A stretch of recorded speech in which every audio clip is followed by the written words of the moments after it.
Hi, my name is Arjun. I bought my Aprilia 4-5 days back. I've already clocked around 800 kilometers on it, out of which 600 was done yesterday, where I visited Sakleshpur and Mudigere. I got to know about the Eurogrip when I bought the bike, when I was checking around the bike. The tires are really good, and since I had done a 600 kilometer ride yesterday, I covered all kinds of terrain, whether it is the highway or the Ghats. When you're cornering, it is very stable. The tires give you a lot of grip. It is really good.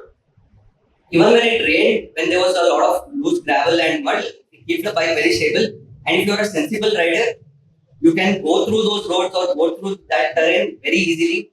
The tires are really good. It did a great job, and I had an amazing ride.